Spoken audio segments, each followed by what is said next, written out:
Hello, and as always, it's a pleasure to have all of you here.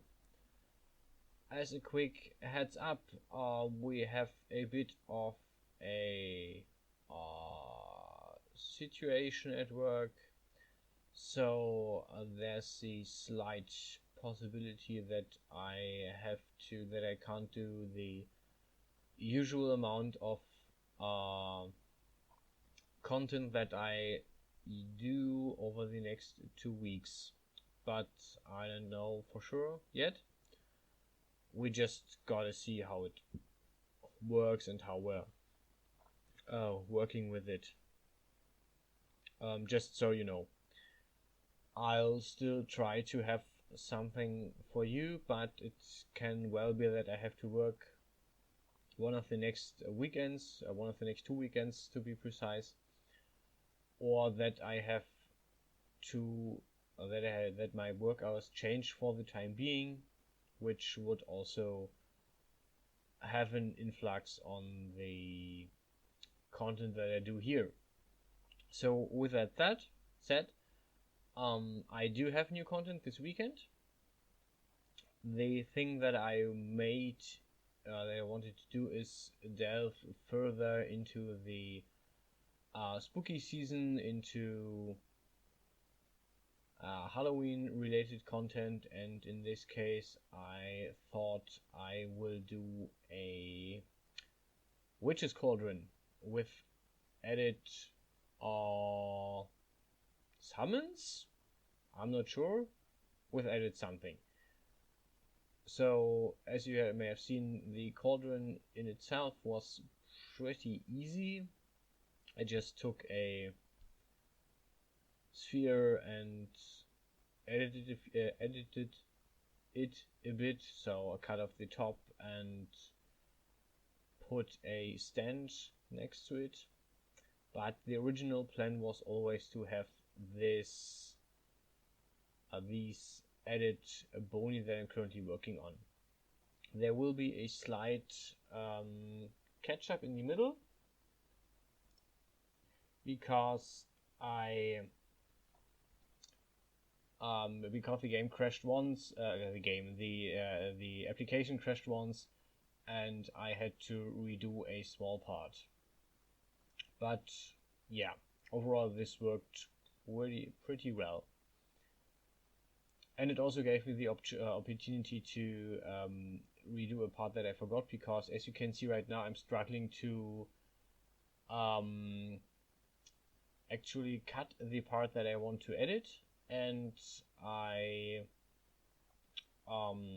had to redo it, so I had a chance to just do it right from the beginning.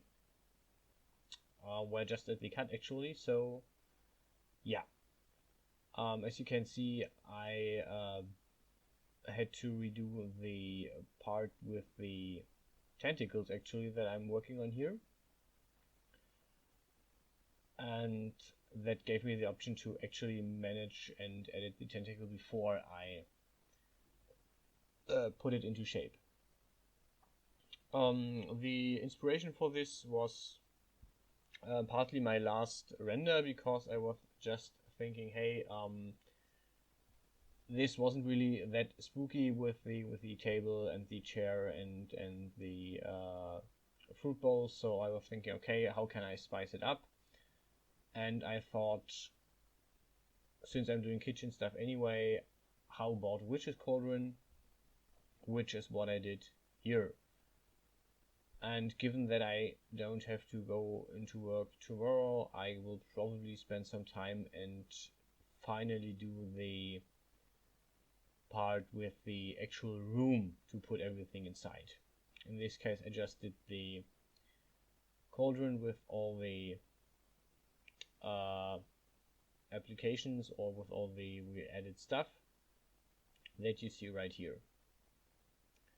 Yeah, actually, as you can see, I also forgot to copy the tentacle a fourth time, so I was when I was done with it, I wanted to do another one. I was just stuck with 3. So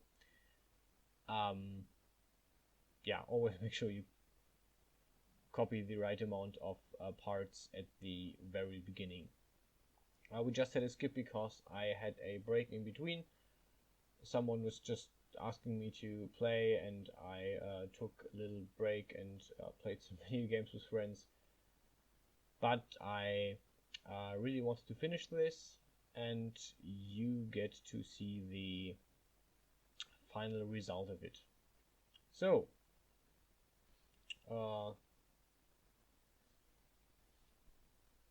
I looked up a bit of ideas what to put on a cauldron, because I didn't want it to leave it just like it is there. I wanted to give it a bit of detail and a bit of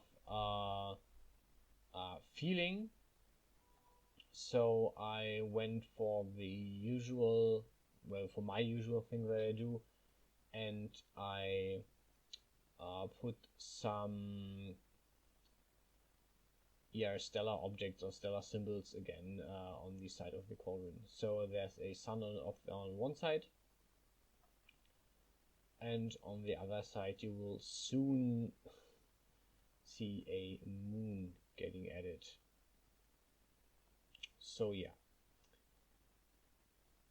I didn't have a clear concept of what I wanted to do at the beginning. It was more like I knew I wanted to do the cauldron and the tentacles, but what the cauldron exactly looked like in detail was not on my starting idea. So again, the ornaments and all of the handles that I'm currently doing are more spontaneous additions and ideas, because it just was like, okay, this needs a bit more detail. Yeah. So that's about it. There are the first textures, and you will also see that this time textures was mostly really easy to do. So yeah, I started from the top to the bottom, did the cauldron first, and then went for all the other parts, like the stand, and even the tentacles, they weren't that complex actually. Yeah, in the end you have the final render, so enjoy that, and I hope to catch you around with the next videos, guys.